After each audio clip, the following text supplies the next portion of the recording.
سلام، به اخبار خوبی این هفته از یقین خوش آمدید. امروز پنجشنبه 8 جدی که برابر می شود با 29 دسامبر 2022 میلادی. وزارت صحت عامه میگوید گزارش‌های برخی رسانه‌های داخلی مبنی بر ثبت بیماری پولیو در ولایت ننگرهار حقیقت ندارد و غیر مسئولانه است. دکتر شرافت زمان سخنگوی این وزارت می‌افزاید در طول یک سال در ننگرهار هیچ گونه بیماری پولیو ثبت نشده است. وزارت امور خارجه میگوید یک برنامه آموزشی تخصصی دیپلماسی را جهت ارتقای ظرفیت کارمندان وزارتخانه‌ها به مدت 3 ماه برآ انداخته است. در این برنامه موضوعات مبانی دیپلماسی، آشنایی با سازمان‌های جهانی، تاریخ امارات اسلامی و سیاست‌های آن آموزش داده می‌شود. شاروالی کابل میگوید به منظور توسعه سرسبزی ساحه بند قرقه کار ساخت یک ذخیره‌گاه آب به ظرفیت 5.2 میلیون لیتر جریان دارد. این ریاست می‌افزاید با سیستم جدید آبیاری در ساحه بند قرقه 450,000 متر مربع زمین و 55,000 نهال درخت آبیاری خواهد شد. مهاجر فراهی معین نشراتی وزارت اطلاعات و فرهنگ در نشست کمیته مسئولیت خبرنگاران در حضور خبرنگاران 34 ولایت گفت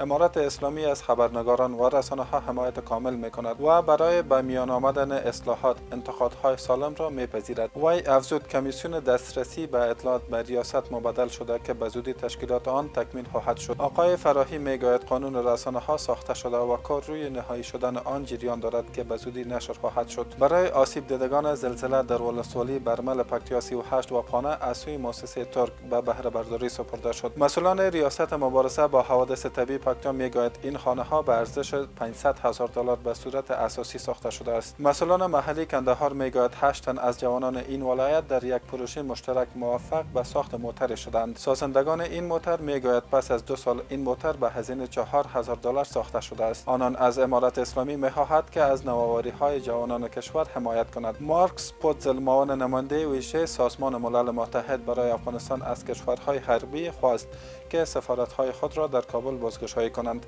آقای پوتزل گفته است که بازگشایی سفارتخانه‌ها برای بهبود وضعیت کنونی افغانستان ضروری است. حاکموف عبدالله با نیروهای شوروی سابق به افغانستان آمده بود که پس از اسیر شدن مسلمان شد و در افغانستان عروسی نمود و در هرات زندگی می‌کرد. او سرانجام در 6 جدی برابر با 43مین سال روز حمله قشون سرخ شوروی به افغانستان در هرات وفات کرد. اخبار خوب هفته روزانه انعکاس مهمترین رویدادها در یک هفته اخیر است. همکاران ما در یقین است همچنان تمامی تلاش خود را به خرج می‌دهند تا تازه‌ترین و مهمترین اطلاعات خبری روزانه را به شما ارائه دهند.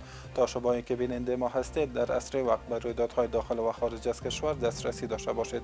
تا دیدار بعد، خدا نگهدار.